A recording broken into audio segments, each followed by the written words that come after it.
My mother once looked me in the eyes and said, "This house will always be yours." I was 12 years old when she said it. My father had just finished building the house himself. He had spent years working long shifts, saving every dollar, and fixing everything with his own hands. The house wasn't fancy, but to me, it was the safest place in the world. That was where I learned to ride a bike. That was where my father taught me how to use a hammer.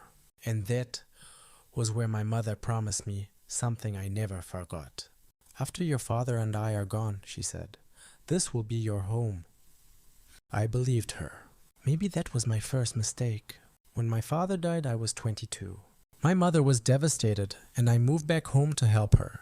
I paid the bills, repaired the roof, fixed the plumbing, and spent nearly every weekend improving that house. I didn't do it because I expected money. I did it because I thought I was protecting my future. The future my mother had promised me. For 7 years, I poured my savings into that house. Then one Tuesday afternoon, I came home and saw a moving truck parked in the driveway. At first, I thought my mother had finally decided to renovate the kitchen. Then I saw a stranger carrying my father's old furniture out of the house. I walked inside. My mother was standing in the living room, and beside her was my half-brother Daniel, the same half-brother who had barely visited us in 10 years. I looked at my mother and asked, "What's going on?" She didn't answer. Daniel smiled. Then he said 6 words that made my entire body go cold. "We bought the house yesterday, brother." I looked at my mother, and she looked away. For a few seconds, I honestly thought I had misunderstood him. I turned to my mother. "Bought the house?" She finally looked at me and said, "Your brother needed a place." I laughed. Not because anything was funny. I laughed because I couldn't believe the woman standing in front of me was the same woman who had promised me that house when I was 12. I said, "Mom, what are you talking about?" Daniel interrupted. "Your mother sold it to me." I looked at him. "You bought this house?" He nodded. Then he said, "Yes, and you need to get your things out by Friday." That was when something inside me broke. I reminded my mother of everything. The roof I paid for, the plumbing, the property taxes, the years I spent taking care of her after Dad died. She just stood there and said, "You were living here. That doesn't mean you owned it." Those words hurt more than I can explain. Because she was right. Legally, the house was hers. But emotionally, that house had been my entire life. I asked her one question. "Why him?" She didn't answer immediately. Then she said, "Because Daniel needs a fresh start." I almost couldn't breathe. Daniel had a new car, a successful job, a beautiful apartment. I was the one who had sacrificed everything to keep that house standing. But apparently, I was the one who didn't deserve it. That night, I packed my belongings into 3 boxes. Before leaving, I stood in my old bedroom. I looked at the marks on the wall where my father had measured my height. I touched the door frame, and I remembered his voice. "Son, one day, all of this will be yours." I left that house before sunrise. But I didn't know something yet. My father had left behind one thing my mother had never told me about, and it was hidden somewhere inside that house. 3 months after I moved out, my mother called me. I almost didn't answer. Then I did. She said, "I need your help." I asked her what happened.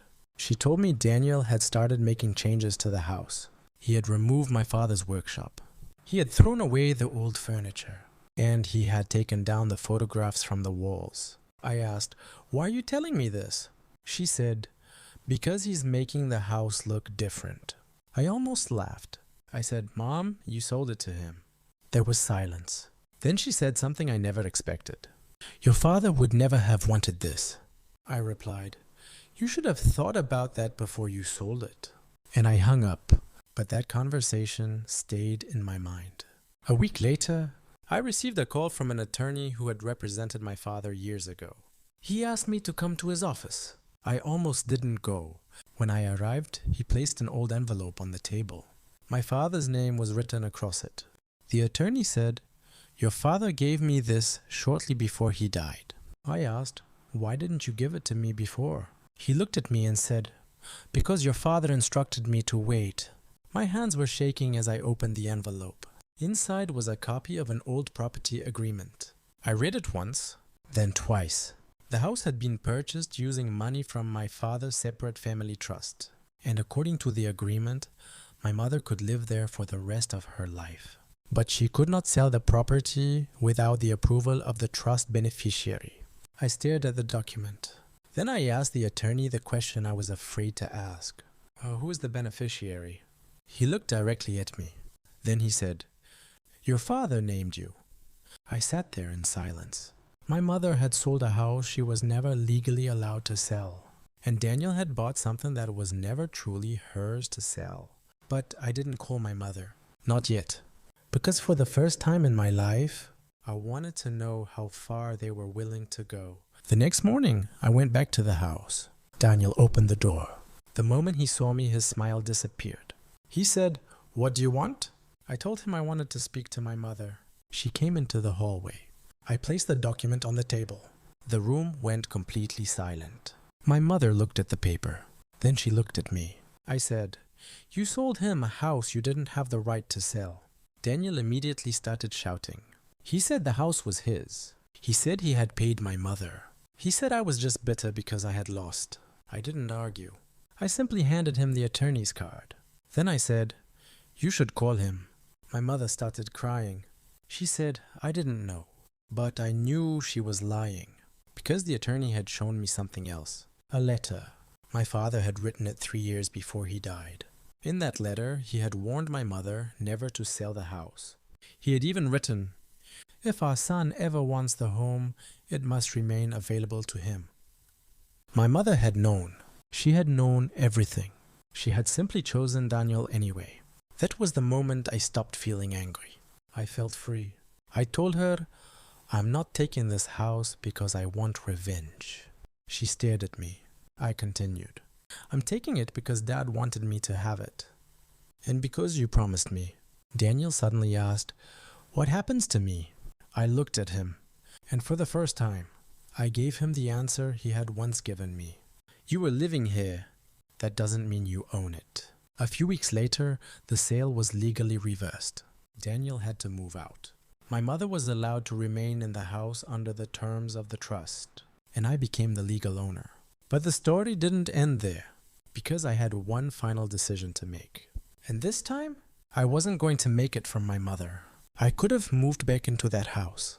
I could have changed the locks. I could have taken every room my father had built. And honestly, part of me wanted to. But then I remembered something. My father never wanted that house to become a weapon. He wanted it to be a home. So I made a decision that shocked everyone. I allowed my mother to stay there. But not for free. I created a legal agreement.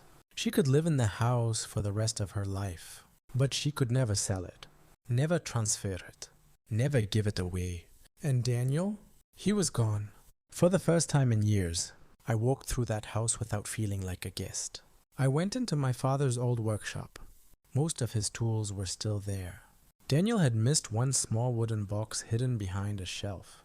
Inside was my father's old watch. And another letter. This one was addressed directly to me. It said, "Son, if you're reading this, remember something. A house is just wooden walls.